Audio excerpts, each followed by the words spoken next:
नमस्कार प्यारे विद्यार्थियों, सभी की रसायन विज्ञान की इस क्लास में सबका स्वागत। जैसा हमने पी ब्लॉक स्टार्ट कर दिया था और 13th ग्रुप यानी बोरोन परिवार के बारे में जानकारी दे रहे थे। मैंने कहा था कि हम 6 ग्रुप हैं इसमें और हर ग्रुप को 3 भागों में बांटा जाएगा। 3 तरीके से इसका अध्ययन किया जाएगा। पहला, उसके जनरल प्रॉपर्टीज से रिलेटेड क्वेश्चंस जो बन सकते हैं, क्योंकि मूल रूप से मतलब हमें प्रश्नों से ही है। फिर बात करेंगे कंपाउंड्स की, उसके भिन्न भिन्न यौगिकों के बारे में, क्या क्या बिंदु जानने योग्य हैं या नहीं हैं। और तीसरे नंबर पर आता है उसकी केमिकल रिएक्शंस। ठीक है, तो 3 हिस्सों में इसको बांट सकते हैं और इन्हीं 3 हिस्सों से प्रश्न बनते हैं। तो उसमें से बोरोन फैमिली की हम चर्चा कर रहे थे और लास्ट में बोरेजीन, जो कि अकार्बनिक बेंजीन कहलाता था, क्योंकि उसके गुण किससे मैच करते थे? बेंजीन से। उसके बारे में बात हमने कर ली थी। अब इसका एक कंपाउंड और रहा है, उसके बारे में चर्चा करके हम आगे बढ़ेंगे रिएक्शंस पर। देखिएगा कौन सा कंपाउंड शेष है फिलहाल? Boron nitride. ठीक है ना, बोरोन नाइट्राइड, जिसको हम अकार्बनिक ग्रेफाइट बोलते हैं बच्चों। इसका सूत्र होता है BnX। ये होल एक्स क्या दर्शा रहा है? ये होल एक्स दर्शा रहा है कि ये पॉलीमरिक फॉर्म में रहता होगा, मतलब बहुलकीय रूप से स्ट्रक्चर दिखाता होगा, बहुलकीय रूप में संरचना को दिखाता होगा। अब बोरोन नाइट्राइड है क्या बेटा? देखिए, इसे अकार्बनिक ग्रेफाइट कहते हैं। अब क्यों कहते हैं वो तो देखिए स्पष्ट है कि भाई इसकी संरचना वैसी होती होगी ना। इसे अकार्बनिक ग्रेफाइट कहा जाता है। We call it as inorganic graphite. इसे अकार्बनिक ग्रेफाइट कह सकते हैं। निश्चित ही तौर पर इसे अकार्बनिक ग्रेफाइट कहा जा सकता है। इसकी संरचना हम ये कह सकते हैं कि इसकी संरचना किसकी समान होती है? इसकी संरचना ग्रेफाइट के समान होती है। और ग्रेफाइट क्या है? तो कार्बन का अपर रूप। और कौन सा अपर रूप? क्रिस्टलीय। कार्बन का अपर रूप भी कौन सा अपर रूप? क्रिस्टलीय अपर रूप, है ना। क्रिस्टलाइन फॉर्म के समान यह दिखाई देता है। ठीक, कैसे? देखिए स्ट्रक्चर बनाएंगे तो पता चल जाएगा अपने आप की कैसे ये संरचना है, समान है, भिन्न है, जो भी है। तो देखो बच्चों, ग्रेफाइट की संरचना कुछ यूं बनाई जा सकती है। यदि ध्यान हो तो यह हेक्सागोनल यानी षटकोणीय परतों के रूप में अस्तित्व रखता है। षटकोणीय परतों के रूप में यह, देखिए, केवल कार्बन से बना है, इसमें तो कोई शक है नहीं, क्योंकि यह कार्बन का अपर रूप है। और तो इसमें कोई कैसे आएगा बताइए? कुछ और तो इसमें हो भी नहीं सकता ना, क्योंकि ये तो कार्बन ही है, उसी का एक रूप माना जाता है। तो इस तरह की बॉन्डिंग ग्रेफाइट में बनाई जा सकती है। ये जो बॉन्ड है, ये पाई जो p इलेक्ट्रॉन है, वही घूमता रहता है इस पूरे परत के अंदर। And that is the reason why कि ग्रेफाइट चालक होता है। ग्रेफाइट चालक किस वजह से है? वह इसी वजह से है क्योंकि ये जो बॉन्ड है ना, वह घूमता रहता है इस पूरे के अंदर। मैं इसको थोड़ा सा और बेटर कर देता हूं। ये जो एक इलेक्ट्रॉन है, इसके बारे में हम ग्रेफाइट जब पढ़ेंगे तब भी चर्चा की जाएगी विस्तृत रूप से। ग्रेफाइट की संरचना किस तरीके की होती है। कुछ हद तक सॉलिड स्टेट में भी ग्रेफाइट और डायमंड दोनों की स्ट्रक्चर आई थी। सॉलिड स्टेट में भी हमने पढ़ा था, जब हम क्रिस्टलीय के प्रकार पढ़ रहे थे तब भी ये बात सामने आई थी। सो यहां इस तरह की स्ट्रक्चर यह ग्रेफाइट दिखाता है। और जब हम BnX को बनाएंगे ना, तो BnX जो कि किससे समानता शो कर रहा है, ये भी डबल बॉन्ड ही है ना, कोई कंफ्यूजन ना हो। BnX भी किससे समानता शो कर रहा है? इसी ग्रेफाइट से। तो यहां पर क्या है, जहां कार्बन लगा होगा वहां बोरोन लगा दो और साथ में नाइट्रोजन। अल्टरनेट लगता है। अल्टरनेट का मतलब समझ रहे हैं कि भाई एक बोरोन तो फिर एक नाइट्रोजन आएगा अगला, उसमें फिर बोरोन मत जोड़ देना। एक बोरोन तो दूसरा नाइट्रोजन, अगला फिर बोरोन, ऐसे। और इसको परत जोड़े आगे अपन, तो ये ऐसा बनता है। और इसकी जो स्ट्रक्चर है वह काफी हद तक समान है किसके? अकार्बनिक ग्रेफाइट के। यहां पर वही डबल बॉन्ड आ जाएगा, ये। सो संरचना में इसी समानता के चलते, because of this particular similarity in structure, इसको हम क्या कहते हैं? इसको हम अकार्बनिक ग्रेफाइट भी कहते हैं। अकार्बनिक ग्रेफाइट के समान संरचना दर्शाता है। ठीक है, यह बोरोन नाइट्राइड के बारे में बात हो गई, जो थोड़ी सी जानकारी हमको जाननी चाहिए थी। अब क्या होता है, जैसे ग्रेफाइट को गर्म करने पर डायमंड बनता है, ग्रेफाइट को उच्च ताप पर गर्म करूंगे तो डायमंड बनेगा, वैसे ही अकार्बनिक ग्रेफाइट को गर्म करने पर एक कंपाउंड बनता है जिसको बोरेजोन कहा जाता है। देखिएगा BnX को, X मतलब पॉलीमरिक ग्रुप है ना, इसलिए X लिख रहे हैं, बहुत सारे हो सकते हैं, को गर्म करने पर, BnX को गर्म करने पर यह बोरेजोन बनाता है, जो बेसिकली उसका भी है तो Bn ही वो भी है ना, लेकिन स्ट्रक्चर वाइज डिफरेंस है। ऐसा माना जाता है कि यह हीरे से भी कठोर है। आज तक हमने यह पढ़ा कि हीरा सबसे अधिक कठोर पदार्थ माना जाता है, लेकिन अब इससे भी कठोर एक पदार्थ को एक तरह से मान लीजिए कि खोज कर ली गई है, जिसको हम बोलते हैं बोरेजोन, है ना। सो जिसकी कठोरता हीरे से भी अधिक मानी जाती है। जैसे इसको याद करना बहुत सिंपल है, जैसे ग्रेफाइट को गर्म करते हैं तो हीरा बनता है, वैसे ही इनऑर्गेनिक ग्रेफाइट को गर्म करेंगे तो वह बोरेजोन में बदल जाता है। बोरेजोन जो कि हीरे से भी कठोर माना जाता है। ठीक, तो ये एक छोटी सी बात थी। फिर इसी में एक क्वेश्चन हम यहां डिस्कस करना चाहेंगे जिसमें एल्यूमिनियम क्लोराइड के बारे में प्रश्न हम कर रहे हैं। एल्यूमिनियम के बहुत ज्यादा कोई यौगिक हम नहीं पढ़ रहे, जैसे बोरोन के पढ़ते हैं उस तरह का डिटेल तो नहीं जाएंगे, लेकिन कुछ थोड़ा जानकारी तो आपको एल्यूमिनियम क्लोराइड के बारे में होनी ही चाहिए, तो वो क्वेश्चन के रूप में मैं दे रहा हूं। देखिए प्रश्न है, असत्य कथन है। स्टेटमेंट वाले प्रश्नों से अधिक जानकारी दे पाएंगे हम। तो देखिए फर्स्ट वन इज AlF3 आयनिक है, जबकि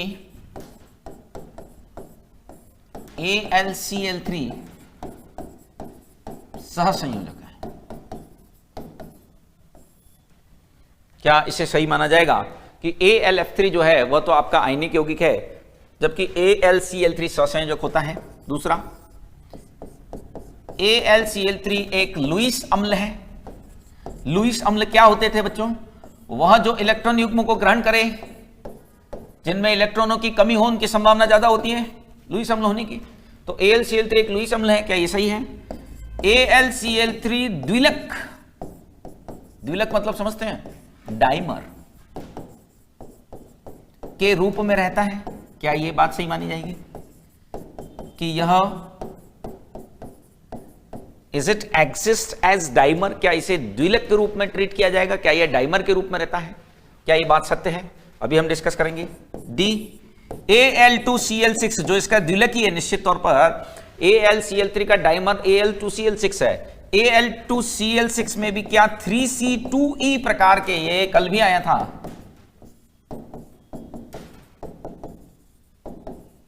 यह बात कल भी हमारे सामने आई थी कि 3C2E प्रकार के बॉन्ड, 3C2E प्रकार के बॉन्ड होते हैं कि नहीं है। अभी मैं इस बारे में चर्चा करता हूं। 3C2E हमने कल डाइबोरेन के वक्त भी बात की थी कि एक 3 सेंटर्ड 2 इलेक्ट्रॉन बॉन्ड को शॉर्ट में 3C2E कहा जाता है, जबकि नॉर्मल बॉन्ड 2C2E प्रकार के होते हैं। देखिए बाकी, उससे पहले मैं इन बाकी स्टेटमेंट की चर्चा करता हूं, फिर इस पर आऊंगा। AlF3 आयनिक है, यस, यह करेक्ट स्टेटमेंट है। AlF3 एक आयनिक यौगिक है, इसमें कोई शक नहीं है, क्योंकि यह फ्लोरीन की उच्च विद्युत भिन्नता होती है, तो यह आयोनाइज्ड फॉर्म में ही रहता है। और AlCl3 सहसंयोजक है, इसमें भी कोई शक नहीं है। AlCl3 एक लुईस अम्ल है, यह बात भी सही है। AlCl3 एक लुईस एसिड की तरह कार्य करता है, और यह किस वजह से करेगा लुईस अम्ल की तरह कार्य? क्योंकि इसका अष्टक पूरा नहीं होता। AlCl3 द्विलक के रूप में रहता है, क्या यह डाइमराइज फॉर्म में रहता है? तो यस, यह डाइमराइज फॉर्म में भी एग्जिस्ट करता है।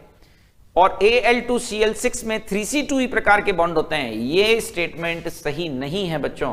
अब क्यों नहीं है, तो वो तो उसकी हमको संरचना देखनी पड़ेगी, तब पता चलेगा। देखो याद दिलाता हूं मैं आपको 3C2E क्या होता था, देखिएगा।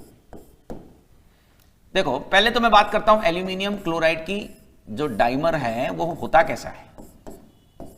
ये एक एल्यूमिनियम क्लोराइड, ये दूसरा एल्यूमिनियम क्लोराइड। अब ये जो क्लोरीन है ना, वो इसके साथ कोऑर्डिनेशन बॉन्ड बना रहा है, यानी कि उप सहसंयोजक बंध बना रहा है। तो बच्चों ये जो बॉन्ड है ना, वो 3C2E नहीं है, बल्कि ये जो बॉन्ड है वो अलग ही है। इसको बोलेंगे 3C4E बंध, यानी 3 केंद्र 4 इलेक्ट्रॉन। देखो कैसे मैं बताता हूं। 3 केंद्र 4 इलेक्ट्रॉन बॉन्ड है। ये देखो 1 2 3 3 सेंटर है बेटा, इसके अंदर 2 इलेक्ट्रॉन पूरे और ये भी 2 इलेक्ट्रॉन पूरे प्रॉपर है, इसमें तो 4 इलेक्ट्रॉन। क्लोरीन तो यहां पर कौन सा बॉन्ड बनाता हुआ दिखाई दे रहा है आपको? क्लोरीन यहां पर उप सहसंयोजक, ये यहां पर उप सहसंयोजक प्रकार का बंध बना रहा है। यहां पर ये उप सहसंयोजक प्रकार का बॉन्ड बना रहा है, यानी कि कोऑर्डिनेशन बॉन्ड यह बना रहा है। और कोऑर्डिनेशन जो बॉन्ड होता है 3C4E प्रकार का, 3C4E प्रकार का कोऑर्डिनेशन बॉन्ड है। क्यों? देखो 3 केंद्र, 1 2 3, 3 केंद्र हैं और इलेक्ट्रॉन कितने? 2 और 2 4। 3 इसमें केंद्र हैं, 4 इसमें इलेक्ट्रॉन है, तो इसे त्रिकेंद्रीय 4 इलेक्ट्रॉन बॉन्ड कहते हैं। यह 3C2E नहीं है। 3C2E क्या था याद कीजिए, कल बताया था डाइबोरेन वाला, उसको भी समझो फिर से एक बार। ये आपका 3C2E था। क्या हाइड्रोजन ऐसा उप सहसंयोजक बॉन्ड बना सकता है? क्या संभव ही नहीं है। हाइड्रोजन कैसे बनाएगा भैया, इसके अंदर कहां इलेक्ट्रॉन है? तो ये एक नॉर्मल 3C2E बॉन्ड कहलाने लायक है। क्या हाइड्रोजन इस तरीके से बॉन्ड बनाता है? क्या नहीं बनाता। हाइड्रोजन ऐसे, हाइड्रोजन तो 2 बॉन्ड बना ही नहीं सकता, किसी भी किस्म के 2 बॉन्ड नहीं बना सकता। सो बच्चों यहां पर ये 3 केंद्र थे और 2 इलेक्ट्रॉन थे, यानी ये 3C2E था, ये 3C4E है, क्योंकि इसमें दोनों के 2-2 इलेक्ट्रॉन हैं।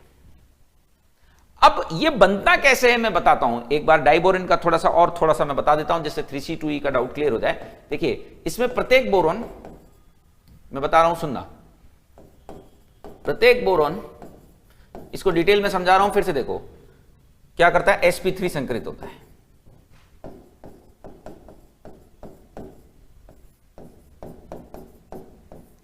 बोरोन यहां sp3 हाइब्रिडाइज्ड होता है, ठीक है। अब sp3 हाइब्रिडाइज कैसे होता है, तो वो हमको उसके लिए इसका हाइब्रिडाइजेशन कैसे लिखते हैं वैसे लिखना पड़ेगा। देखो बोरोन 5, समझना इसको थोड़ा सा बच्चों है, 1s2 2s2 2p1, ये हो गया 2s, ये हो गया 2p। अब एक इलेक्ट्रॉन यहां शिफ्ट हो जाएगा, sp3 संकरण लाना है भैया। ऐसा शिफ्टिंग होती थी ना संकरण में, और ये मिल करके क्या बना देंगे, 4 sp3 संकृत कक्षक, लेकिन उनमें से एक खाली है, तो खाली संकरण में तो भाग लेते ही है ना। 4 sp3 कक्षक हो गए संकृत। ये हर एक बोरोन के साथ, 2 बोरोन है ना, दोनों बोरोन की यही पोजीशन होगी कि इनके पास टोटल क्या होंगे, 4 sp3 संकृत कक्षक होंगे। अब ये जमेंगे कैसे 4 sp3, वो भी देख लो। देखो ध्यान से देखना बच्चों, ये बोरोन रहा, ये 4 sp3 कक्षक बना दिए मैंने, ये 1 2 3 4, लेकिन उनमें से हर एक में एक एक इलेक्ट्रॉन नहीं है, एक आपका खाली भी है। ये सब कौन से कक्षक है, sp3, 4 है ना sp3 है, तो sp3, ये भी sp3। टोटल यहां क्या है, 4 sp3 संकृत कक्षक हैं। We have total 4 sp3 hybridised orbital. फिर बात आती है दूसरे बोरोन में भी सेम टू सेम होगा, लेकिन उसमें थोड़ा सा समझदारी दिखाना कि यहां पर बोरोन जब आप दूसरा बनाओ ना, तो ये 1 ये 2 ये 3 इसको खाली छोड़ देना।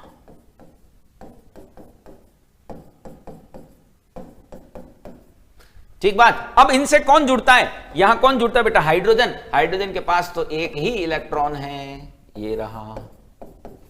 अब आप देखो क्या हो रहा है, इस तरह की बॉन्डिंग में कौन पार्टिसिपेट कर रहा है। ये बीच वाले बॉन्ड की बात करूं तो कौन पार्टिसिपेट कर रहा है मुझे बताइए। प्रत्येक BHB बंध में कौन कौन भाग ले रहा है, देखो ध्यान से देखना। प्रत्येक BHB बंध में क्या है, एक हाफ फील्ड यानी अर्धपूरित, हाफ फील्ड यानी अर्धपूरित sp3 संकृत कक्षक, किसका, बोरोन का। एक रिक्त sp3 संकृत कक्षक, यह भी किसका, बोरोन का। और एक अर्धपूरित s कक्षक, ध्यान से समझना बच्चों इसको, अर्धपूरित s कक्षक, यह किसका, हाइड्रोजन का भाग लेता है। अब आप देख लीजिए इधर कितने सेंटर हैं, 1 2 3, लेकिन इलेक्ट्रॉन तो 2 ही हैं। यहां इलेक्ट्रॉन तो कुल मिलाकर के 2 ही आए ना, 1 2 और तीसरा इलेक्ट्रॉन इसमें नहीं है, खाली है 1 2 और ये वैकेंट, यानी 3 केंद्र है, पर तीनों आपस में क्या हो रहे हैं, संकरित हो रहे हैं। यही विशेष प्रकार का बॉन्ड आपका बनाना बॉन्ड या कदली बंध कहलाता है। देखिए इसको तसल्ली से, एक समझने लायक बात है, ठीक है ना?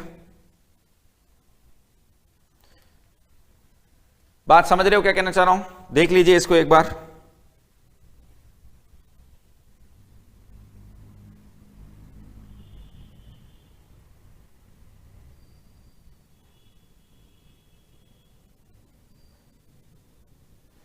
देखें एक बार क्या कहना चाह रहा हूं,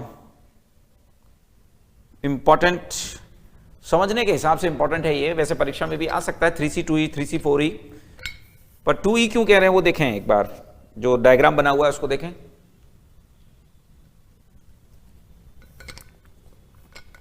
Why we call it as 2E?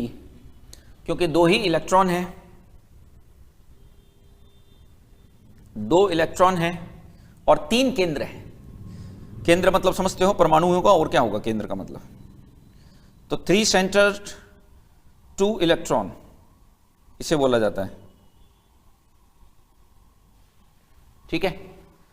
So 4 sp3 कक्षक, 4 sp3 कक्षक के अंदर क्या है देख रहे हैं। 4 sp3 कक्षक किस तरह से डील की हमने, 1 2 3, ये 1 3, जब इस साइड हाफ फील्ड वाला लोगे तो ये खाली हो जाएगा, इधर खाली वाला लोगे तो उधर हाफ फील्ड आ जाएगा, बस ये अंतर है। तो 3 केंद्र 2 इलेक्ट्रॉन, क्या ऐसा कुछ Al2Cl6 में तो नहीं है। Al2Cl6 में मामला अलग था। Al2Cl6 में वह बॉन्डिंग किस प्रकार की थी, कोऑर्डिनेशन प्रकार की है, वह उपसहसंयोजक बंध है। वहां ऐसा कोई बॉन्ड नहीं बन रहा जो आप यहां शो कर रहे हो, ये एक उपसहसंयोजक बंध है मेरे भाई। क्या हाइड्रोजन ऐसा उपसहसंयोजक बंध बना सकता है? खुद से सोचिए कि हाइड्रोजन के बस का है क्या ऐसा उपसहसंयोजक बंध बनाना? पॉसिबल ही नहीं है। हाइड्रोजन ऐसा उपसहसंयोजक बंध बनाना उसके लिए संभव नहीं है। तो निश्चित तौर पर यहां पर इसके अंदर कैसा बॉन्ड पाया जाएगा, 3C2E, जबकि वो कैसा है 3C4E। 4E मींस क्या है, 2 इलेक्ट्रॉन 2 इलेक्ट्रॉन, ये प्रॉपर बॉन्ड है दोनों, 2 इलेक्ट्रॉन वाले, ठीक है बच्चों। अब हम आ रहे हैं यहां कुछ केमिकल रिएक्शंस पर, कुछ रासायनिक अभिक्रियाएं हमें देखनी ही हैं इसकी। कुछ केमिकल रिएक्शंस अब मैं यहां बता रहा हूं जो कि एग्जाम के हिसाब से काम आ सकती हैं, इंपॉर्टेंट हो सकती हैं। वे केमिकल रिएक्शन है जो एग्जाम के हिसाब से जरूरी है। सो देखिए, रासायनिक अभिक्रियाएं, इस ग्रुप की वे अभिक्रियाएं जो एग्जाम ओरिएंटेड है। सब हम नहीं ध्यान रख सकते, जितनी ध्यान रख सकते हैं वो मेन मैं बता रहा हूं। मेन रिएक्शन जो है वह मैं यहां बता रहा हूं। मेन रिएक्शंस हैं, मेन केमिकल रिएक्शन हम यहां डिस्कस कर रहे हैं। देखिए, फर्स्ट हाइड्रोलाइसिस है, सेकंड भी हाइड्रोलाइसिस है। क्या अंतर है दोनों में मैं बताता हूं। देखिए, जल अपघटन है, पहली बात तो ये जल अपघटन है, इसे कहते हैं बेटा पूर्ण जल अपघटन। अब ये क्या पता कि बताता हूं। ये तो मानते हो ये जल अपघटन है, अरे Cl हटके OH आ रहे हैं और HCl बन रहा है। 3 Cl हटे 3 OH आ गए, इसको बोलते हैं जल अपघटन। और ये पूर्ण जल अपघटन क्यों कहलाता है, पूर्ण अपूर्ण क्या है वो भी बता रहे हैं भी।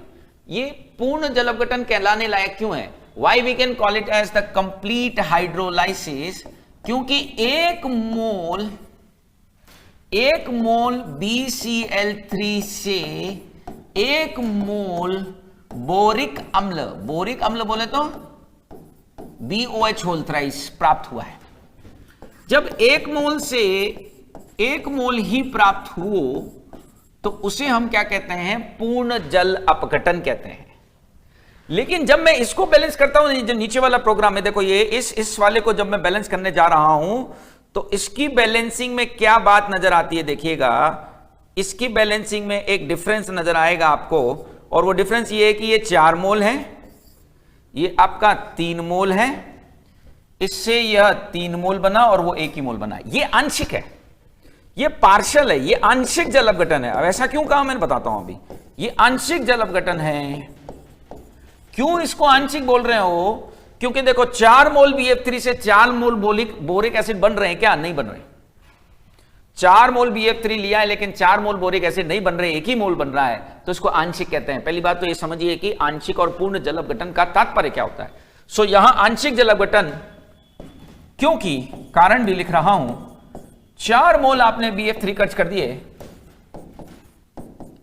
लेकिन उससे प्राप्त कितना हुआ, केवल 1 मोल बोरिक अम्ल प्राप्त हो रहा है।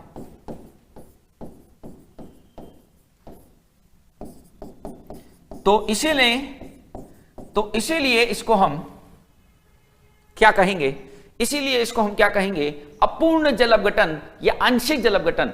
क्या BCl3 में ऐसा होता है BF3 में, बाकी BBr3 BI3 का क्या है, वो BCl3 के समान ही है, इसलिए अलग से नहीं लिखा है। इस पॉइंट को भी मैं यहां नोट करा देता हूं कि बेटा BBr3 तथा BI3 भी पूर्ण जल अपघटन दर्शाते हैं, सेम रिएक्शन, और बस वहां HI बन जाएगा, HCl की जगह HBr बन जाएगा। बाकी अपूर्ण सिर्फ किस में हो रहा है, अपूर्ण सिर्फ BF3 के केस में हो रहा है। पूर्ण जल अपघटन किस में होता है, BCl3 में भी होता है, BBr3 में भी होता है, BI3 में भी होता है। ठीक है, फिलहाल इसको हम समझने की कोशिश करें कि यह अंतर क्यों आया। इस तीसरी पर हम बाद में आएंगे, पहले इन दो को मैं एक्सप्लेन कर रहा हूं और डिटेल के अंदर थोड़ी सी मैकेनिज्म समझाते हुए कि यहां पर ऐसा क्यों हुआ, समझो। देखिए क्या होता है मैकेनिज्म, इसकी बात करता हूं, क्रियाविधि। देखो बच्चों क्या होता है कि यहां BCl3 पर वाटर अटैक करता है, आक्रमण होता है पानी का। ये वाटर जो है ना वो इधर अटैक करता है बोरोन पे, तो उससे कुछ इस तरह की बॉन्डिंग क्रिएट होती है, कोऑर्डिनेशन बॉन्ड बनाता है इसके साथ। ये इसकी क्रियाविधि बता रहा हूं। अब इसमें से HCl निकल जाएगा, इसमें से HCl रिमूव हो जाता है, यहां से HCl यहां से निकल जाता है, तो ऐसी सूरत में यहां पर ये क्या बनेगा, OH बनेगा, और ये Cl और ये Cl बनेगा। ठीक है, समझ रहे हो क्या कहना चाह रहा हूं कि यहां पर ये BOHCl बना, HCl रिमूव हो गया। अब ऐसा और कितनी बार होगा, 2 बार और होगा, यानी 2 मोल वाटर के और जुड़ेंगे, 2 HCl और निकल जाएंगे और बनेगा क्या, BOH, OH और OH। इसको ही क्या कहते हैं, बोरिक एसिड। बोरिक एसिड की स्ट्रक्चर ऐसी ही तो होती है, बोरिक एसिड की जो संरचना होती है वो इसी तरीके की तो होती है। So here what we are getting is boric acid. यहां क्या मिल गया, बोरिक एसिड बन रहा है, ये इसकी मैकेनिज्म है। पूर्ण जल अपघटन, पूर्ण क्यों बोला, 1 मोल से 1 मोल बोरिक एसिड बना, यानी सब के सब Cl हटकर और OH OH OH OH आ गए। अब जब BF3 के अंदर ये कार्यक्रम होता है ना, तो थोड़ा सा गड़बड़ है। वहां क्या अंतर आता है वो समझें। देखो बच्चों, इसमें क्या होता है कि जैसे ये BF3 अपने पास, इसका हाइड्रोलाइसिस कराया मैंने, यहां भी इससे पहले तो सेम ही बनता है, वही H3BO3 बनता है और साथ में HF बनते हैं, लेकिन HF जो होता है ना वो BF3 से वापस जुड़ने की टेंडेंसी रखता है, छोटे आकार की वजह से। क्योंकि इनके आकार छोटे हैं तो ये BF3 से वापस जुड़ जाता है HF, और किस में बदल जाता है, HBF4 में। तो जब मैं इसको नेट रिएक्शन इसकी बैलेंस करता हूं ना, देखिए नेट रिएक्शन जब मैं इसकी लिखता हूं तो वो अभी मैंने थोड़ी देर पहले लिखी थी, आपको ध्यान होगा, थोड़ी देर पहले। मैं अभी इसको भी ऊपर वालों को भी बैलेंस कर दूंगा, चिंता मत करो। तो ये रिएक्शन फाइनली हमको दिखाई देती है, जो दर्शाती है कि इसका पूरी तरह से हाइड्रोलाइसिस जब हमने किया, तो आप देखो यहां पर नेट रिएक्शन में क्या पता चलता है कि ये 4 मोल थे, लेकिन ये 4 मोल नहीं बन रहा, सिर्फ 1 मोल बन रहा है। फाइनल रिएक्शन के अंदर ऐसा दिखाई देगा कि ये 4 मोल से सिर्फ 1 मोल बन रहा है, तो इसको आंशिक बोलते हैं या पार्शियल बोलते हैं। सारा का सारा फ्लोरीन तो हाइड्रोलाइज नहीं हुआ है यहां पर। अब इसको कैसे बैलेंस करें, देखिए इसके अकॉर्डिंग चलना पड़ेगा अपन को। ये 3H2O तो यहां नहीं है, 3H2O तो यहां आएगा ही आएगा, कंफर्म है वो तो, है ना। और ये आपका 3BF3, या ये 3HF, ये 3BF3, और यहां पर आप इसको हाइड्रोलाइज करा दें, ये बन रहा है 3। देखो अब इसको बैलेंस है, 3 और 1 4 BF3 हो गए, 3H2 हो गए, 3 HF यहां बने हैं, 3 HF से 3 HF क्या हो जाएंगे, कैंसिल हो जाएंगे, 3 HF से 3 HF कैंसिल हो जाएंगे। फाइनल रिएक्शन में क्या पता चल रहा है कि 4 मोल BF3 से 4 मोल बोरिक एसिड बनने चाहिए पर नहीं बन रहे फाइनल रिएक्शन में। ऐसा क्यों हो गया? क्योंकि फ्लोरीन के छोटे आकार के कारण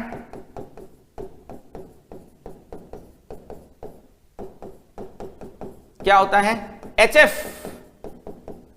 BF3 से संयुक्त हो जाता है।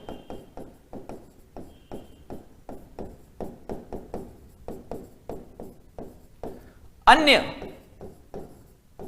HX मतलब HCl, HBr, HI बड़े आकार के कारण ऐसा नहीं करते, तो उनमें यह प्रोसेस ऐसा नहीं होता, सिंपल होता है, वो ऐसे कंबाइन नहीं होते, वो ऐसे कंबाइन नहीं होते। समझ रहे हो दोनों में अंतर? मैं फिर बोल रहा हूं बच्चों, ध्यान से सुनना। What we are trying to explain here, सुनिएगा। BCl3 का आकार छोटा है, BCl3 का आकार छोटा है, BCl3 का आकार छोटा होने की वजह से ये BF3 का आकार छोटा है, तो वो BF3 जाकर संयुक्त हो गया या HF जाकर संयुक्त हो गया किसके साथ, BF3 के साथ में। लेकिन ऐसा बाकियों में क्यों नहीं हुआ? क्योंकि Cl का आकार बड़ा होता है, Br का और बड़ा होता है, I का और बड़ा होता है साइज। तो जैसे जैसे आकार यहां बढ़ेगा तो फिर वो इस तरह की रिएक्शन होने की संभावना समाप्त होती चली जाती है। इसीलिए ये इससे जुड़ने वाला प्रोसेस सिर्फ इसी में दिखाई देता है। और जब हम इन दोनों रिएक्शंस को फाइनली जोड़ते हैं तो हमको पता चलता है कि 4 तो मोल आपने BF3 लिए, तो कायदे से यदि उससे 4 मोल बोरिक एसिड बनते ना, यदि 4 मोल से 4 मोल बनते तो आप उसको बोल सकते थे कि वो क्या है, तब आप बोल सकते थे कि वह क्या है, वह एक पूर्ण जल अपघटन है। लेकिन फिलहाल यहां क्लियर है कि BF3 का जल अपघटन अपूर्ण होता है, पार्शियल होता है। बहुत इंपॉर्टेंट पॉइंट है ये, पार्शियल हाइड्रोलाइसिस। पार्शियल बोले तो अपूर्ण, कंप्लीट नहीं होता, अपूर्ण होता है। जबकि बाकी सब ट्राइहेलाइड का, चाहे BCl3 हो, चाहे BBr3 हो, चाहे BI3 हो, सभी के हाइड्रोलाइसिस कैसे हो रहे थे, पूर्ण हो रहे थे, कंप्लीट हो रहे थे। एक रिएक्शन और यहां थी, उसकी हम बात कर लेते हैं। कौन सी रिएक्शन के बारे में? एक रिएक्शन यहां रह गई थी, वो होती है BCl3 प्लस LiAlH4। तो बच्चों ये रिएक्शन पहले भी आई थी, ये डाइबोरेन निर्माण की विधि मानी जाएगी। यह एक किसकी तरह कार्य करता है? अपचायक की भांति, एक कॉम्प्लेक्सिंग रिड्यूसिंग एजेंट है, एक संकुल अपचायक है, एक कॉम्प्लेक्स यौगिक है। कोऑर्डिनेशन कंपाउंड में भी देखा था, एक संकुल अपचायक है जो कि इस BCl3 को किसमें बदल रहा है, B2H6 में। तो यह B2H6 प्राप्त करने की विधि है। कैसे प्राप्त किया जाता है B2H6 को? BCl3 के रिडक्शन के द्वारा, ठीक है ना। तो इसीलिए जो भी रिएक्शन का यहां चयन किया गया वो निश्चित तौर पर उपयोगी रिएक्शन साबित होगी, इसीलिए उसका सिलेक्शन किया गया है, ठीक है। और भी कुछ रिएक्शंस हैं, वहां बढ़ते हैं आगे। देखिए नेक्स्ट रिएक्शन 4th वन, इसकी क्या खासियत है? यह B2H6 निर्माण की खासियत इसकी बेटा यह है कि यह B2H6 निर्माण की प्रयोगशाला विधि है, लैब मेथड है। तो पूछा जा सकता है ना कि B2H6 निर्माण की प्रयोगशाला विधि क्या होती है? तो यह प्रयोगशाला विधि है। कभी कभी इसमें इस पर भी कंफ्यूजन कर देते हैं, यानी रिएक्शन तो NaBH4 प्लस आयोडीन दे रखी होती है, B2H6 भी बना रखा होता है, लेकिन साथ वाले प्रोडक्ट दूसरे होते हैं, ठीक है ना। ध्यान रखें इस बात का। ये इसका ऑक्सीडेशन है, ऑब्वियस सी बात है, ये बोरिक एनहाइड्राइड बनता है यहां पर। देखिए डाइबोरेन के बनाने की 2 विधि देखी हमने, और डाइबोरेन की रिएक्शन भी हम 2 देख रहे हैं। यह वाला इसका हाइड्रोलाइसिस है, जल अपघटन है, जिससे कि बोरिक एसिड मिलता है, यानी ऑक्सीडेशन से B2O3 मिलता है और आपका हाइड्रोलाइसिस से बोरिक एसिड मिलता है। फिर ये एक बोरेक्स बनाने की विधि है बच्चों, इसे बोलते हैं कोलेमेनाइट। ये कोलेमेनाइट है। कोलेमेनाइट से आप 2 तरीके से बना सकते हो, 2 तरह से कोलेमेनाइट जो है वो बोरेक्स बनाने के काम में आता है। ये बोरेक्स निर्माण की विधि के रूप में जानी जाएगी। ये यहां इसलिए इसका स्थान है क्योंकि इससे क्या बनता है? बोरेक्स बनता है। बोरेक्स एक बहुत पॉपुलर कंपाउंड था, उम्मीद है आपको ध्यान होगा। बोरेक्स एक पॉपुलर कंपाउंड था, तो यहां पर बोरेक्स प्राप्त होगा हमको, कोलिमेनाइट से। कोलिमेनाइट से बोरेक्स बनाने की एक और विधि है, देखिए ये वाली, ठीक है ना। यह भी हम कह सकते हैं कि कोलिमेनाइट, ये भी कोलिमेनाइट था, CO2b6 ओलेवन एक प्रकार का खनिज या अयस्क माना जा सकता है। और यहां पर फिलहाल ये हाइड्रोलाइसिस वाली रिएक्शंस हैं। देखिए एक हाइड्रोलाइसिस वाली रिएक्शन है, उसको देख लेते हैं अपन, देखिएगा क्या कह रहे हैं हम। फिलहाल तो यहां पर ये क्या है, ये हाइड्रोलाइसिस वाली रिएक्शन हमने देखी है। हाइड्रोलाइसिस है, ये देखो बोरेक्स का हाइड्रोलाइसिस है। इसका क्या मतलब है समझिएगा, बोरेक्स का हाइड्रोलाइसिस, ये बोरेक्स हमने अभी इससे पहले वाली में बनाया। अब ये बोरेक्स है क्या एक्चुअली, बोरेक्स लवण है, सॉल्ट है, किसका, बोरिक अम्ल और NaOH का। ये भी अपने आप में प्रश्न है कि बोरेक्स किसका सॉल्ट है, बोरिक अम्ल और NaOH का। तो मैं बोरेक्स को पानी में घोलूंगा, if I dissolve borax in water then also what we are getting, क्या मिलेगा, बोरिक एसिड और NaOH मिलेगा। ये इसका जल अपघटन है। अरे सॉल्ट को पानी में घोलते हैं तो वो संगत अम्ल और क्षार बनाता है, इसको जल अपघटन कहते हैं। तो पूछा जाता है इसकी प्रकृति कैसी होगी, एसिडिक होगी कि बेसिक होगी। निश्चित तौर पे बेसिक होगी, क्योंकि यहां एसिड वीक है लेकिन जो बेस है वह कैसा है, बेस जो है वह कैसा है, वह स्ट्रॉन्ग दिखाई देता है। सो यहां पर हम ये कह सकते हैं कि बच्चों ये आपका बोरेक्स का जल अपघटन है। ये बोरेक्स का क्या है, जल अपघटन। बोरेक्स का जल अपघटन है ये। खासियत क्या है इस रिएक्शन की ऐसी, देखिए मैं बताता हूं। इसकी खासियत यह है कि जल अपघटन से यह बोरिक अम्ल तथा NaOH बना रहा है। यानी कि मैं कह सकता हूं कि ये बोरिक अम्ल तथा NaOH का ही लवण है, बोरेक्स है ना। और जब इसको जल में घोलेंगे तो इसकी प्रकृति कैसी होगी, क्षारीय होगी। क्योंकि बोरिक अम्ल कैसा है, बोरिक अम्ल कैसा अम्ल है, बोरिक एसिड दुर्बल अम्ल है। ये दुर्बल अम्ल है यानी कि वीक एसिड है। जबकि NaOH कैसा अम्ल है, क्षार है, प्रबल क्षार है। NaOH प्रबल क्षार है, बोरिक एसिड कैसा है, बोरिक एसिड दुर्बल अम्ल है, जबकि NaOH क्या है, प्रबल क्षार है। सो यहां जो बोरेक्स बन रहा है उसका जल अपघटन करने पर हमको दुर्बल अम्ल और प्रबल क्षार मिलता है। तो विलयन की प्रकृति कैसे होगी, इसका जलीय विलयन, यह प्रश्न भी आ सकता है कि इसका जलीय विलयन जो होगा वह कैसा होगा, क्षारीय होगा। यहां तक की बातें आपके काम आ सकती हैं कि जो जलीय विलयन है वो कैसा है, इसका क्षारीय है ना। प्रकृति उसकी कैसी होगी, तो बेसिक नेचर का होगा। इसका जो एक्वस सॉल्यूशन है वो कौन सी प्रकृति का होगा, वह आपका बेसिक प्रकृति का एक्वस सॉल्यूशन होगा।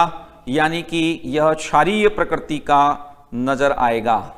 ठीक है, लॉजिक आप समझ रहे हैं कि हम क्या कहना चाह रहे हैं। देख लीजिए इसको एक बार, जो मैंने यहां कहना चाहा है।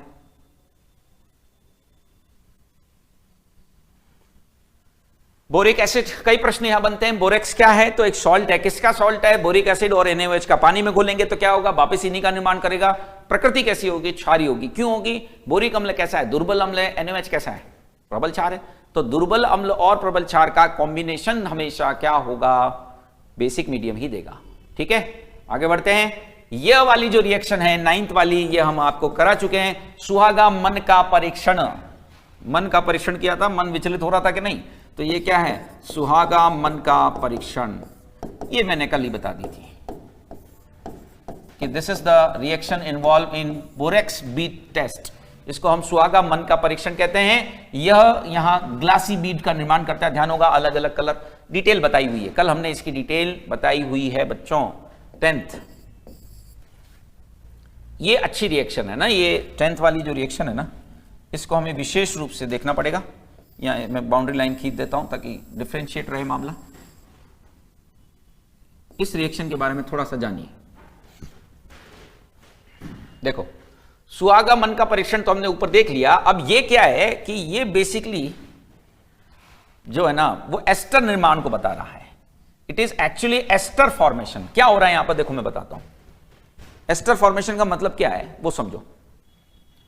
ये बोरिक एसिड है आपके पास, BOH होल थ्राइस। ठीक है, ये आपके पास BOH होल थ्राइस है।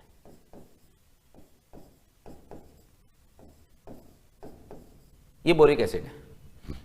और इसका ट्रीटमेंट हम किसके साथ करा रहे हैं? अल्कोहल के साथ करवा रहे हैं। या 3 मोल काम आएंगे, पहले तो बता दूं कि यहां मोल कितने काम आएंगे, 3। ठीक, बोरिक एसिड ध्यान से देखिएगा, ये बोरिक एसिड है और अल्कोहल है। देखिए नहीं मालूम हो तो सुन लीजिए कि एसिड प्लस अल्कोहल की क्रिया से एस्टर बना करते हैं। एसिड प्लस अल्कोहल की क्रिया से बनता है एस्टर। ये एस्टर जो एक फंक्शनल ग्रुप है, क्रियात्मक समूह है। ऑर्गेनिक इस चैप्टर के बाद स्टार्ट हो जाएगा, वहां पर शुरुआत में दूसरे तीसरे दिन ही एस्टर के बारे में थोड़ी जानकारी तो दे दी जाएगी। यदि कोई बच्चा 11th में है तो हो सकता है उसने पहली बार सुना हो, बाकी बच्चों को ध्यान है। So what we are trying to say is कि ये बोरिक एसिड है और उसका ट्रीटमेंट हम किसके साथ करा रहे हैं? C2H5OH के साथ। सो बच्चों ये HOC2H5 हो गया, यह फिर से HOC2H5 हो गया और ये फिर से HOC2H5 हो गया। अब यहां से वाटर को रिमूव कर दो, वाटर रिमूव कर दो बेटा, ये निकल गया यहां से H और ये निकल गया यहां से OH। तो आप देखिए कि जो प्रोडक्ट बनेगा वह एस्टर बनेगा कि नहीं बनेगा, वह ऐसा बनेगा कि नहीं बनेगा। एक तो बोरोन है अपने पास, दूसरा OC2H5 होल थ्राइस है।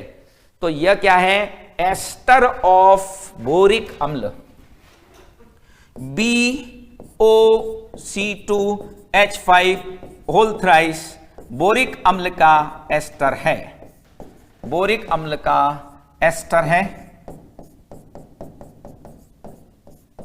जो हरे रंग की ज्वाला से दर्शाता है, जो गर्म किए जाने पर हरा रंग दर्शाता है।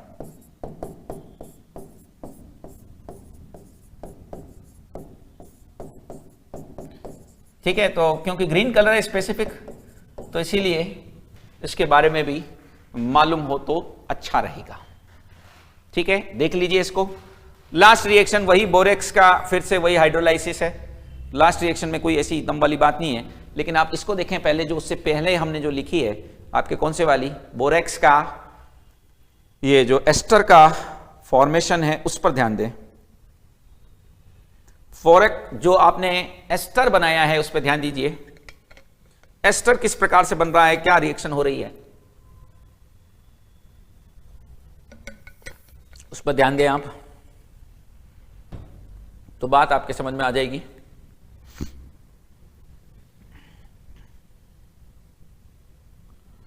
देखिए जो भी रिएक्शन लिखी गई हैं दोनों तीनों,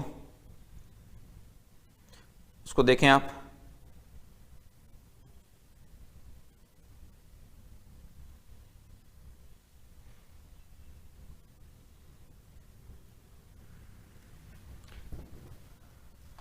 आगे कुछ और रिएक्शंस भी हैं, उनके बारे में बात करते हैं। ठीक है, ये कुछ सेलेक्टिव रिएक्शंस हमने बच्चों डिस्कस की, ताकि कोई डाउट, देखिए बहुत ज्यादा आप याद कर भी नहीं पाएंगे। सेलेक्टिव रिएक्शंस के बारे में ही हम ऑलरेडी यहां बात कर रहे हैं, जो आप याद रख सकें और जो एक्चुअली एग्जाम में भी आपको दिखाई दे सकें, क्योंकि इनऑर्गेनिक रिएक्शंस हैं, परेशानी महसूस अक्सर बच्चे करते हैं इनको ध्यान रखने में। ठीक है ना।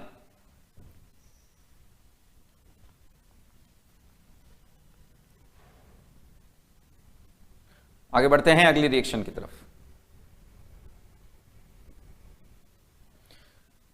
ये फिर वही कोलेमेनाइट वाली ही रिएक्शन आ गई है, Ca2B6O11।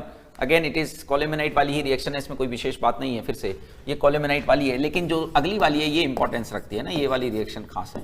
ये तो कोलेमेनाइट वाली ही है। ठीक है, उसी से वापिस वही निर्माण बोरिक एसिड का भी हो सकता है, कोलेमेनाइट से बोरेक्स बनाया था अभी हमने। देखो ये रिएक्शन है हीटिंग इफेक्ट, उष्मीय प्रभाव। अब यहां पर 100 डिग्री पर देख रहे होंगे, 100 डिग्री सेल्सियस यानी 373 केल्विन पर गर्म कर रहे हैं, तो ये बना रहे हैं मेटाबोरिक एसिड। ये क्या टेम्परेचर याद रखने पड़ेंगे, तो हां ये टेम्परेचर आपको याद रखने पड़ेंगे। आमतौर पर हम टेम्परेचर को बहुत विशेष को याद रखने के लिए कभी नहीं कहा जाता, लेकिन यह ऐसे टेम्परेचर हैं जो आपको ध्यान रखने पड़ेंगे निश्चित तौर पर। तो यह मेटाबोरिक एसिड बनता है और इसे बोलते हैं, या तो इसे पायरोबोरिक एसिड बोल दो या टेट्राबोरिक एसिड भी बोल सकते हो,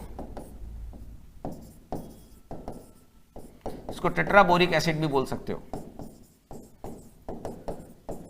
और लास्ट में यह बनता है बोरिक एनहाइड्राइड। लास्ट जो प्राणी दिखाई दे रहा है वो बोरिक एनहाइड्राइड है।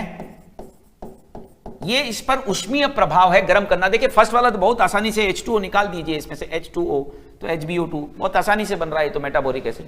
फिर इसके एक से ज्यादा अणु लेने पर ये बनता होगा, और फिर मतलब कुल मिला के पूरा डिटेल मैकेनिज्म है। तो ये आपको ध्यान रखना पड़ेगा कि रेड हॉट का मतलब होता है बेटा रक्त तप्त गर्म किया जाए, यानी कि तब तक इसको गर्म करें जब तक कि वह लाल ना हो जाए, गर्म होकर बिल्कुल लाल ना हो जाए तब तक आप उसको गर्म करते हैं। इसे हम कहते हैं रेड हॉट गर्म करना, यानी कि रक्त तप्त गर्म करना, ठीक है ना। तो ये बिल्कुल आपको सभी टेम्परेचर याद रखने पड़ेंगे, क्योंकि वो स्पेसिफिकली टेम्परेचर देके पूछेगा मेरे भाई कि भाई इतना टेम्परेचर लिया तो क्या प्रोडक्ट बनेगा, इतना टेम्परेचर लिया तो क्या प्रोडक्ट बनेगा। ऐसे स्पेसिफिक टेम्परेचर वाइज ही आपसे प्रश्न किया जाएगा। तो आपको यहां पर इसे टेम्परेचर के साथ ही याद रखना है। एक इसका पूछते हैं, एक फास्फोरिक एसिड का भी पूछते हैं, वो इसके साथ हमेशा कंफ्यूजिंग करेगा आपको, है ना। कंफ्यूजन हमेशा उसमें क्रिएट होता है। फिलहाल तो यहां बोरिक एसिड की ये क्या है, ये है बोरिक अम्ल पर ऊष्मीय प्रभाव। इसे हम बोरिक अम्ल पर ऊष्मीय प्रभाव कहेंगे, यानी हीटिंग इफेक्ट ऑन क्या बोरिक एसिड की कैसे उसे गर्म करते हैं तो क्या क्या प्रोडक्ट बनते हैं, या सीरीज वाइज या टेम्परेचर वाइज ही आपको याद रखने पड़ेंगे। इसमें एक रिएक्शन और हम यहां डिस्कस अपनी तरफ से ऐड कर रहे हैं, और वह है डाइबोरेन यानी B2H6 व अमोनिया के मध्य क्रिया।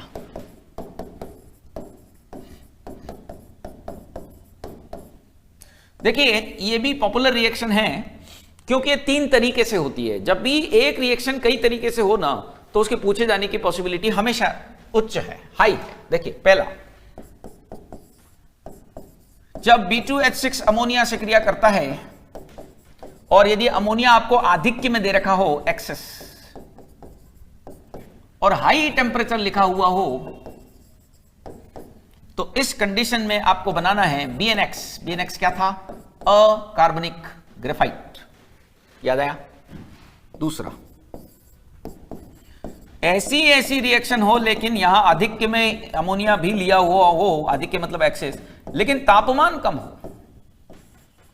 यह रिएक्शन आपसे लो टेम्परेचर पर कराने के लिए कहा गया हो, ठीक है ना। तब जो प्रोडक्ट बनता है वह B2H6.2 अमोनिया काइंड ऑफ बनता है। और इसी प्रकार से एक तीसरा और संभावना, यहां तीसरी संभावना है कि B2H6 प्लस अमोनिया, यह जो अनुपात दे रखा हो वो 2:1 हो।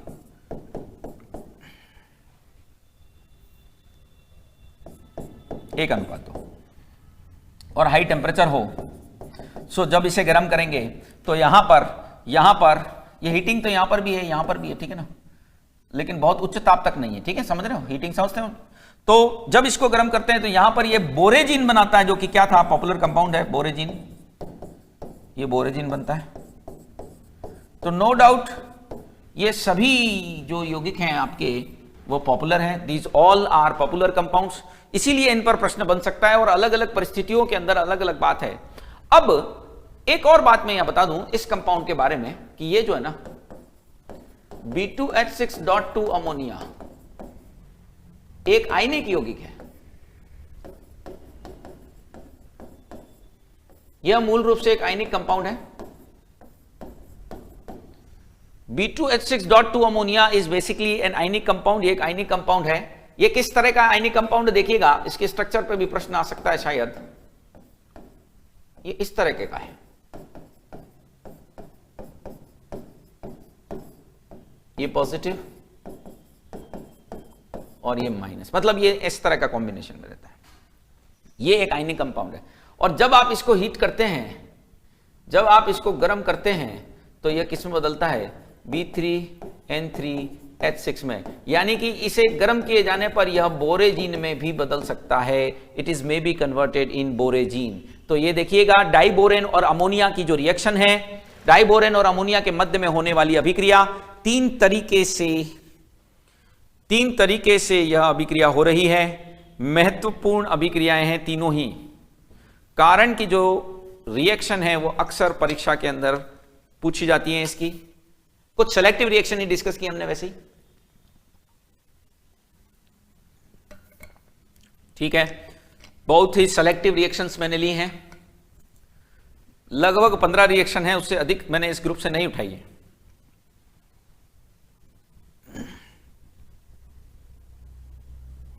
ठीक है बच्चों, तो बेटा देखिए ये आपकी बात हुई किसकी, बोरोन फैमिली। यह मामला हमने कंप्लीट किया है बोरोन फैमिली का 13th ग्रुप का। अब यहां से हमको 14th ग्रुप को मूव करना पड़ेगा। सभी ग्रुप को हम 3-3 भागों में बांट करके पढ़ते चले आ रहे हैं। पहले जनरल प्रॉपर्टीज वाली बात हम हर ग्रुप के अंदर बताएंगे, फिर उसके बाद उनके compounds and finally we are moving towards reactions, है ना। सो फिलहाल हम स्टार्ट कर रहे हैं बच्चों यहां पर 14th ग्रुप। ठीक है, अब 14th ग्रुप क्या है और क्या क्या उसके अंदर जानना है। कार्बन परिवार कहते हैं इसको, फर्स्ट मेंबर के आधार पर ही नाम दिया जाता है। 14वां वर्ग पढ़ रहे हैं जिसको हम बोलते हैं कार्बन फैमिली, कार्बन परिवार। We call it as carbon family. कौन कौन सदस्य हैं इसके देखिए, यहां कार्बन, सिलिकॉन, जर्मेनियम, Sn और Pb है। सो यहां पर ये 6, this is 14, this is 32, this is 50, this is your what 82।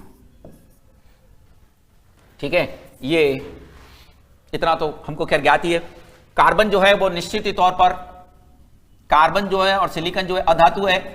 ध्यान रखें थोड़ा सा सिलिकॉन का हमेशा कंफ्यूजिंग रहता है, कुछ पुस्तकों में सिलिकॉन को जो है वह उपधातु या मेटेलॉइड भी माना गया है, तो ये थोड़ा सा डाउटफुल रहेगा बच्चों, है ना। और ये आपका जर्मेनियम जो है बेटा वो निश्चित तौर पर उपधातु है, मेटेलॉइड है, मेटेलॉइड कहते हैं इसको, सेमी मेटल कहते हैं, उपधातु कहते हैं, जिसमें दोनों तरह के गुण पाए जाते हैं। और टिन और लेड तो हमको मालूम ही है कि धातु है, इसमें तो कोई शक है नहीं कि ये धातु है। यहां पर मैं बता दूं कि SI जो है ना वो थोड़ा सा डाउट में रहता है मामला। SI जो है वह उपधातु भी माना जाता है, कुछ पुस्तकों में इसे उपधातु भी दिया हुआ है, ठीक है ना। लेकिन SI NCERT के अंदर इसको अधातु ही दिया हुआ है। तो ऐसा प्रश्न हालांकि नहीं आना चाहिए कि क्या है ये धातु उपधातु, क्योंकि इसमें हमेशा कंफ्यूजन है। आए तो फिर आप NCERT की बात मानेंगे, सिंपल सी चीज है भैया, हमको तो NCERT के अनुसार चलना होता है। लेकिन बहुत सारी बुक आपको ऐसे मिलेगी। मैं ये क्यों बता रहा हूं, क्योंकि हो सकता है आप कहीं और पढ़ें, किसी बुक में पढ़ें, किसी नोट्स में पढ़ें, कि कोई क्वेश्चन आ जाए, फिर आप बोले कि सर ने तो कुछ और लिखाया था, नहीं यहाँ कुछ और है, तो वो कंफ्यूजन ना हो, इसके लिए मैं क्लियर बता दे रहा हूं कि NCERT में इसको अधातु ही दिया है। हालांकि कई किताबों में आपको और ज्यादातर किताबों में आपको इसे उपधातु के रूप में आप देखेंगे, ठीक, क्योंकि ये बाउंड्री लाइन बहुत महीन है। ये डिफरेंस बहुत जो है वो कोई स्टैंडर्ड डेफिनेशन नहीं है कि मैं इसको उपधातु कह दूंगा या इसको उपधातु नहीं कहूंगा। ये स्टैंडर्ड डेफिनेशन नहीं बनी है अभी तक भी, तो इसीलिए ये डाउट रहता ही है हमेशा। फिलहाल इसके कुछ महत्वपूर्ण बिंदुओं की चर्चा करते हैं जो परीक्षा उपयोगी हो सकते हैं। देखिए इसमें इसके जो गलनांक कथनांक है ना, मेल्टिंग पॉइंट, बॉइलिंग पॉइंट 13वें वर्ग से तो अधिक है, ठीक है, उनसे ज्यादा है। 13वें वर्ग से कंपेयर कर रहा हूं, जो इससे पहले जस्ट पहले आया था, 13वें वर्ग से अधिक है, क्योंकि ये 4 इलेक्ट्रॉन प्रयुक्त कर बंधन बनाते हैं।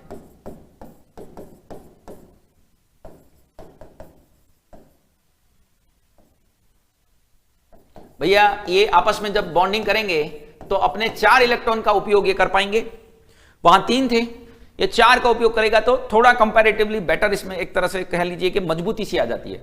तो ये 4 इलेक्ट्रॉन का उपयोग कर रहे हैं, तो ऐसी स्थिति के अंदर थोड़ा बेहतर इनके अंदर क्या होती है, पैकिंग होती है, बेटर इनका क्या होता है, मेल्टिंग पॉइंट और बॉइलिंग पॉइंट होता है। ये एक थोड़ा सा चर्चा का विषय है, तो इसीलिए इसके बारे में जानकारी दी।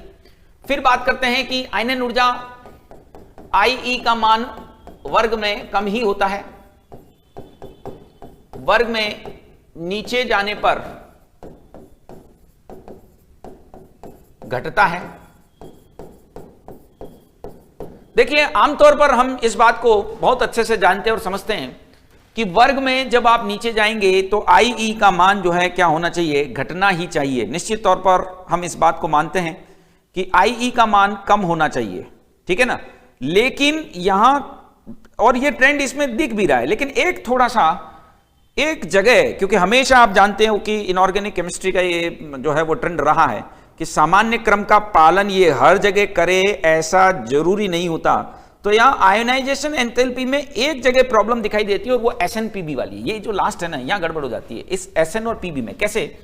आमतौर पर घटता है, इसमें कोई डाउट नहीं है, लेकिन SN/Pb में क्या दिक्कत है वो समझिए। परंतु इस पॉइंट को मैं पूरा कर रहा हूं, परंतु ये महत्वपूर्ण बात साबित हो सकती है, पीबी का आयनाइजेशन एनर्जी जो कम होनी चाहिए वो ज्यादा होती है SN की तुलना में। ध्यान रखना, SN की तुलना में, इसकी तुलना में, पूर्व से नहीं कर देना है, ये नीचे जा रहे हैं तो कम होना चाहिए, लेकिन ये ज्यादा हो जाता है। इसका वजह क्या है? विभिन्न प्रकार के संकुचन, क्योंकि ये तो लास्ट एलिमेंट है, इससे पहले लेंथनेट संकुचन भी आ चुका होगा। विभिन्न प्रकार के संकुचनों के प्रभाव के कारण, ठीक है ना, क्या होता है, पीबी से पहले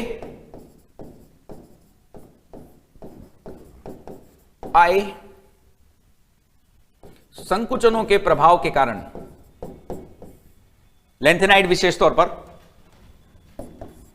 प्रभाव के कारण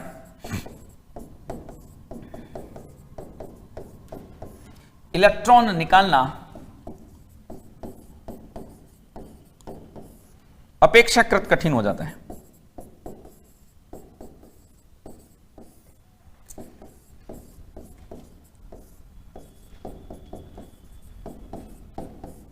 comparatively it is difficult to remove the electron, अपेक्षाकृत कठिन हो जाता है इलेक्ट्रॉन को बाहर निकालना थोड़ा सा। किसकी तुलना में? SN और PB के बारे में तुलना कर रहे हैं, क्योंकि स्पेशल, देखिए हमेशा आपको ध्यान है, इनऑर्गेनिक में ऐसे ही प्रश्न आते हैं, जो नॉर्मल ट्रेंड फॉलो करता है उसके तो कोई पूछता ही नहीं है।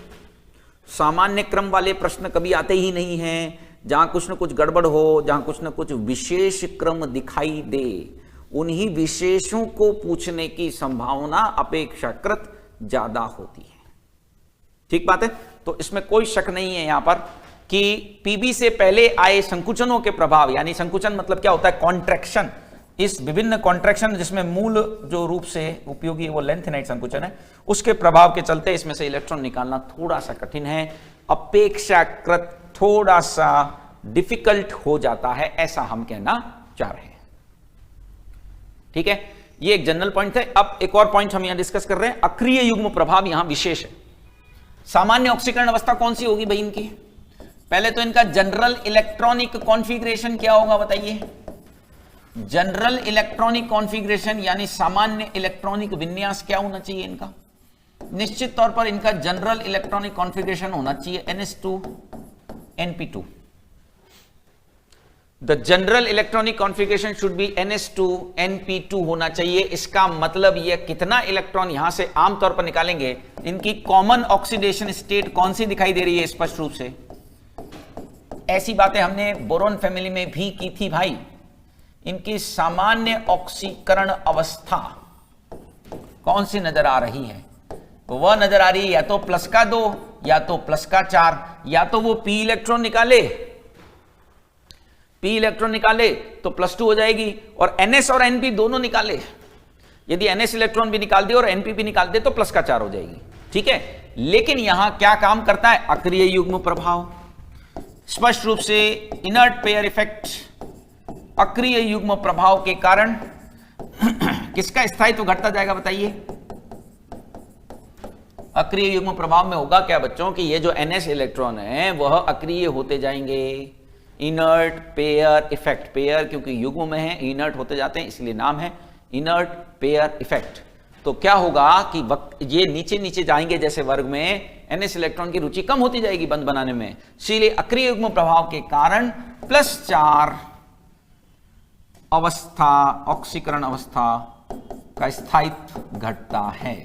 ठीक है ना, ये काफी इंपॉर्टेंट पॉइंट है, एग्जाम में देखा गया है इसको पहले भी, का स्थायित्व कम होता जाता है।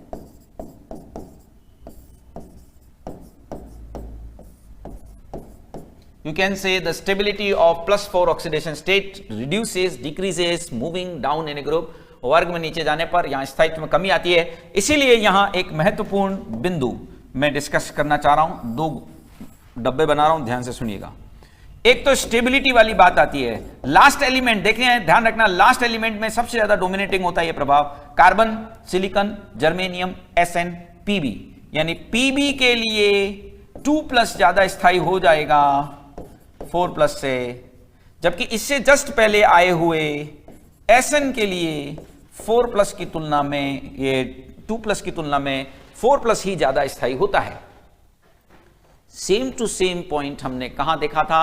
इंडियम और थेलियम में। याद करो, INTL, BALGAINTL, थेलियम में जाकर के लास्ट में गड़बड़ हो गई थी।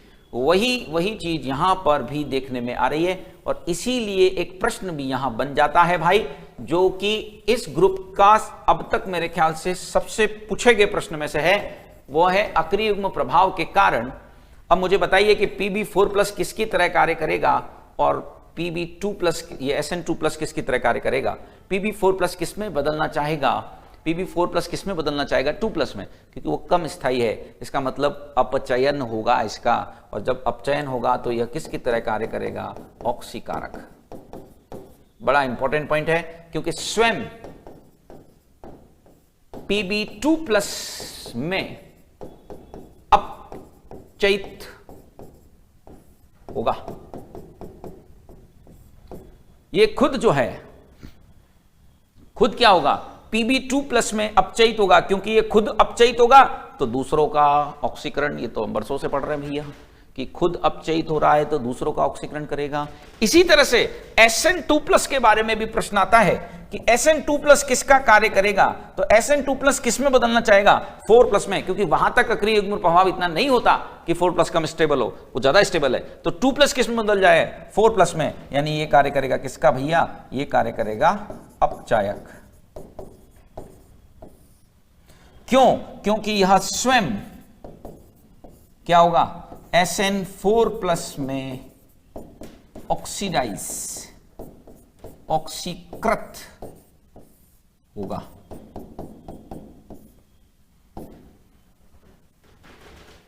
देख लीजिए इस बात को गौर से, क्योंकि यह बहुत उपयोगी पॉइंट माना जाएगा,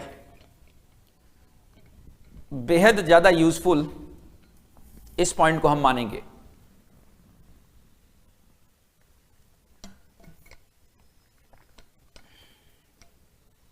बहुत बार ये चीज आपको दिखाई देगी, ठीक है ना? क्या ट्रेंड पाया जा रहा है, समझें इस ट्रेंड को, समझें। एक महत्वपूर्ण ट्रेंड ये कहलाने लायक है, निश्चित तौर पर ये एक महत्वपूर्ण ट्रेंड कहलाने लायक माना जाएगा। कि क्या हमने कहा, मैं फिर बोल दे रहा हूं बच्चों, हम ये कह रहे हैं कि जब आप वर्ग में नीचे जाते हो तो निश्चित तौर पर यहां अक्रिय युग्म प्रभाव कार्य करता है, और उसकी वजह से वो जो NS इलेक्ट्रॉन है ना ये वाले, इनकी रुचि खत्म हो जाएगी, इनका इंटरेस्ट कम हो जाता है बॉन्डिंग करने के अंदर, इनका इंटरेस्ट जो है वो घटने लग जाता है, बंद बनाने में ये ज्यादा रुचि नहीं रखते। इसीलिए +4 की तुलना में +2 जो है वह स्थायी होते चला जाता है, और लास्ट में जाकर के वो उससे ज्यादा स्थायी भी हो जाता है। ध्यान रखना, लास्ट एलिमेंट पर विशेष रूप से यह प्रभाव दिखाई देगा, ठीक है ना? लास्ट वाले एलिमेंट पर खास तौर पर यह इफेक्ट दिखाई देता है, जो यहां फिलहाल Pb है। तो इस वजह से 4+ किस में बदलना चाहेगा? 2+ में। 4+ बदलना चाहेगा 2+ में, इसका मतलब अपचयित होना चाहेगा, तो दूसरों का क्या करेगा? ऑक्सीकरण, यानी ऑक्सीडाइजिंग एजेंट की तरह काम करेगा। और यहां बात करूं तो 4+ किस में बदलना चाहेगा?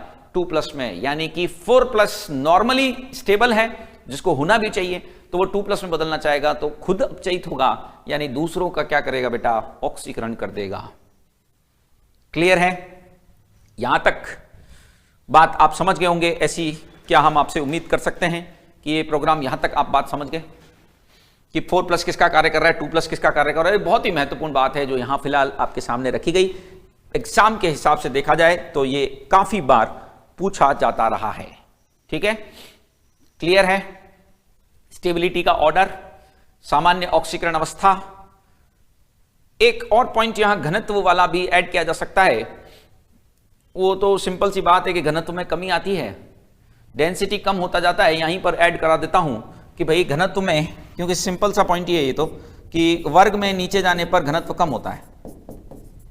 वर्ग में नीचे जाने पर इस वर्ग में घनत्व में आमतौर पर कमी आती है, ठीक है? विशेष एक प्रश्न जो आता है वो ये है कि कार्बन के अपर रूप से संबंधित होता है बेटा वो, कि जो डेंसिटी किसकी ज्यादा होती है किसकी कम। तो हमेशा से ध्यान रखें कि हीरे की डेंसिटी ग्रेफाइट से ज्यादा होती है। ध्यान रखिएगा इस बात को कि जो डायमंड है ना, डायमंड की जो डेंसिटी होती है वो कंपैरेटिवली हायर होती है, किसकी तुलना में ज्यादा होती है, तो वह ग्रेफाइट की तुलना में डेंसिटी ज्यादा होती है। डायमंड की डेंसिटी ग्रेफाइट से कंपैरेटिवली हायर होती है, ये बात आपको ध्यान रखनी है, ठीक है ना। एक और इसमें आता है कैटेनेशन पावर, श्रृंखलन का गुण। देखिएगा ये भी इंपॉर्टेंट पॉइंट है। सर्वाधिक श्रृंखलन, श्रृंखलन मतलब होता है कैटेनेशन, कार्बन दर्शाता है, शायद बात भी पता होगी। और इसी कारण से कार्बन के इतने यौगिक हैं कि अलग से केमिस्ट्री पढ़नी पड़ती है, ऑर्गेनिक केमिस्ट्री। यदि कार्बन में यह प्रॉपर्टी नहीं होती तो शायद और केमिस्ट्री का एक हिस्सा कम होता, क्योंकि ये क्या है, जुड़ता ही चला जाता है, न मीथेन, न इथेन, न प्रोपेन, न ब्यूटेन, न दुनिया भर के। नहीं तो एक बन के रह जाता। मीथेनॉल कहां पढ़ाई करनी पड़ती हमको, इथेनॉल की और प्रोपेनॉल की, ठीक है ना। सो क्या है कि इसकी बहुत ज्यादा टेंडेंसी है, धुआंधार रूप से ये जुड़ता ही चला जाता है। ऐसा किस वजह से, ऐसा उच्च किसकी वजह से, कार्बन बंद ऊर्जा के कारण है। तो वो तो कॉमन सेंस है कि बंद ऊर्जा ज्यादा होगी तभी तो जुड़ता जा रहा है। अरे श्रृंखलन का मतलब क्या है, कैटेनेशन का मतलब क्या है, ऐसे ये कैटेनेशन है, ये ऐसे, इसको कैटेनेशन बोलते हैं। यहां एक ऑर्डर लिखने जा रहा हूं जो कि काम आ सकता है आपके, क्योंकि ये भी स्पेसिफिक ऑर्डर है। कार्बन में बहुत ज्यादा है सिलिकॉन से, सिलिकॉन थोड़ा ज्यादा है जर्मेनियम से, जर्मेनियम बराबर है एसएन से। ये समझ रहे हैं किसके क्षमता का क्रम लिख रहे हैं हम लोग, ये हम लिख रहे हैं कैटेनेशन का, ठीक है ना। और एसएन जो है वो थोड़ा ज्यादा है किससे, पीबी से। भाई ज्यादा तो ये सबसे ज्यादा है, लेकिन इनमें भी फंसा देते हैं वो मामले को, ध्यान रखना। इसीलिए इसको स्टार लगाया हुआ है। ये दोनों बराबर हैं लगभग, है ना, जीई और एसएन लगभग इक्वल हैं, एक जैसी कैटेनेशन पावर दर्शाते हैं। तो ये वर्ग में नीचे जाने पर आकार में वृद्धि होती जा रही है, कैटेनेशन की पावर कम होती जा रही है। आकार में वृद्धि के साथ बंद ऊर्जा का मान घटता है, क्योंकि बॉन्ड एनर्जी का मान घटता चला जाता है। तो फिर कैटेनेशन जो मतलब बनाने की जो क्षमता है या बॉन्डिंग की जो टेंडेंसी है वह भी यहां पर क्या होती जा रही है, कम होती जा रही है। तो ये श्रृंखलन का गुण जो है वह एक महत्वपूर्ण बात मानी जा सकती है। यहां एक बिंदु और लिखना चाहूंगा कि तीन जो है ना एसएन के मूल रूप से तीन अपर रूप होते हैं, एक अल्फा, एक बीटा और एक गामा, ठीक है ना। इसमें से अल्फा बीटा वाला जो प्रश्न है वह एक पॉपुलर, एक्चुअली क्या होता है कि अल्फा बीटा वाला जो प्रश्न है ना वो एक कहानी से संबंधित है, सुनिएगा। बीटा जो है ना वो आपका, बीटा को एक्चुअली व्हाइट बोलते हैं, व्हाइट टिन भी बोलते हैं, और जो ये अल्फा है इसको ग्रे भी बोलते हैं। और ये जो ग्रे टिन होता है ना वो पाउडर के फॉर्म में होता है। ये जो ग्रे टीन है वो पाउडर के रूप में होता है। तो ऐसी कहानी प्रचलित है कि नेपोलियन जो है वो अल्पस माउंटेन पर, एल्पस जो मूवमेंट माउंटेन है, वहां अपने सैनिकों को लेकर गया था। अब वो लड़ने के लिए ले गया हुआ और कई के लिए ले गया हुआ। तो वहां उनके जो कपड़े थे उसके जो बटन थी वो टीन की बनी हुई थी। अब उस टाइम पर इतना तो हमारे पास कोई बहुत बढ़िया एकदम फैक्ट्रियां तो चल नहीं रही थी, ठीक है। तो वो टिन की या मेटल के बनाते थे, तो वो टिन की बना के ले गए थे जो कि व्हाइट टिन की थी। अब क्या होता है, व्हाइट टिन ठंडे, क्योंकि एल्पस पर्वत पर गए हैं, माउंटेन पर गए, तो वह ठंडा बहुत था। तो वो ये बीटा किस में बदल जाता है, अल्फा में, तो ग्रे में बदल जाते थे। तो वो बटन जो है पाउडर में बदल जाते थे। अब आप समझ सकते हैं कि बटन यदि पाउडर में बदल जाएंगे तो आगे की कहानी जो है वो सार्वजनिक रूप से कहने लायक तो नहीं है, समझ रहे हैं। तो फिर जब वो बटन जो है वो पाउडर बन गया तो फिर वो लगेगा कैसे शर्ट के अंदर, ठीक है ना, तो गड़बड़ हो गई थी। तो ऐसा माना जाता है कि उसके हार के पीछे ये भी कारण था। ऐसी कहानी है, पता नहीं कितना सत्य है, लेकिन प्रश्न आता है इस तरीके से कि वहां हुआ क्या कि जब भैया ये बीटा अल्फा में बदला ना तो वो ग्रे रूप में बदल गया। और ग्रे रूप उसका किस तरह का फॉर्म है, पाउडर फॉर्म है। पाउडर से बटन कैसे बनाओगे, तो इसका इसमें परिवर्तन होता है। तो ये ऐसे कहानियां बन जाती हैं कभी कभी, ठीक है। तो ये कुछ थोड़े से छोटे छोटे से पॉइंट थे रिगार्डिंग, जैसा मैंने कहा था कि जनरल पॉइंट से रिलेटेड प्रश्न हम सबसे पहले डिस्कस करेंगे। उसके बाद हम इसके कंपाउंड्स पे जाते हैं, इसके काफी कंपाउंड पॉपुलर हैं। फिर उसके बाद हम इसकी रिएक्शंस पे जाएंगे, ठीक है ना। हर ग्रुप को हम इसी तरह से क्लासिफाई करते हुए पढ़ेंगे। तो मैं अब इसको रिवाइज करा देता हूं बच्चों, जो भी बात मैंने यहां डिस्कस की। देखिए, आज बात हमने स्टार्ट की अपने पिछले ग्रुप के एक कंपाउंड के साथ, जो कि ग्रेफाइट जैसा दिखता था, जिसको हमने क्या कहा, इनऑर्गेनिक ग्रेफाइट कहा है। ठीक है, फिर यहां पर इसमें से हमने कौन सा सत्य असत्य कथन चुनने के लिए कहा। एक खास बात बताएगी कि 3C4E बॉन्ड अलग है 3C2E से। 3C2E एक अलग किस्म का बॉन्ड है, 3C4E एक अलग किस्म का बॉन्ड है। दोनों को आप कंफ्यूज ना हो दोनों के मामले में। 3C4E का मतलब प्रॉपर 4 इलेक्ट्रॉन, 3C2E इसका मतलब केवल 2 इलेक्ट्रॉन। 2 इलेक्ट्रॉन वाला बॉन्ड जो है वह 3C2E है, क्योंकि हाइड्रोजन जैसे के अंदर यह संभव भी नहीं है कि वो क्या करे, वह 4 इलेक्ट्रॉन या इस तरह का कोई बॉन्ड बनाए। ये हमने फिर से एक बार स्ट्रक्चर को समझाकर B2H6 के अंदर, क्योंकि इसमें भी बच्चे कंफ्यूज हो जाते हैं कभी कभी, तो उसमें समझाने की कोशिश की। क्या समझाया बच्चों कि भाई सुन लीजिए फिर से, एक इलेक्ट्रॉन इसका है, एक इलेक्ट्रॉन हाइड्रोजन का, एक खाली। अब नीचे वाले बॉन्ड में क्या होगा, ये खाली, ये एक इलेक्ट्रॉन और ये एक इलेक्ट्रॉन। क्या इसी का एक इलेक्ट्रॉन यहां होगा और ये खाली होगा? ऐसा कोई कानून नहीं है। इसका उल्टा भी आपके सामने हो सकता है कि ये वैकेंट हो, ये एक हाइड्रोजन के पास तो एक इलेक्ट्रॉन होगा ही हमेशा, ये वैकेंट हो तो यहां पर एक इलेक्ट्रॉन वाला आ जाएगा। कुल मिलाकर के 3 केंद्र और 2 इलेक्ट्रॉन सिस्टम है 3C2E जिसे कहा जाता है। 3 केंद्र 2 इलेक्ट्रॉन सिस्टम है। क्लियर? इसी को हमने डिटेल के अंदर बताया था, जो निश्चित तौर पर उपयोगी प्रश्न भी है। डाइबोरेन अपने आप में एक यूजफुल क्वेश्चन है, कोई डाउट नहीं है इसके अंदर। फिर बात की हमने यहां आगे अगले कंपाउंड के बारे में, जो थोड़ा सा रिएक्शंस के रूप में थे। एक्चुअली रिएक्शंस के रूप में बात की हमने, किस तरह से जल अपघटन होता है, अपूर्ण होता है कि पूर्ण होता है, यह भी हमने यहां दर्शाया आपको। महत्वपूर्ण है ये बात भी, क्योंकि BF3 जो है वो अपूर्ण दर्शाता है, बाकी सभी कैसा दर्शाते हैं, बाकी सब आपके पूर्ण ही दर्शा रहे हैं। ठीक है, इसके मैकेनिज्म के थ्रू हमने ये स्पष्ट करने की कोशिश की कि ऐसा क्यों हो रहा है।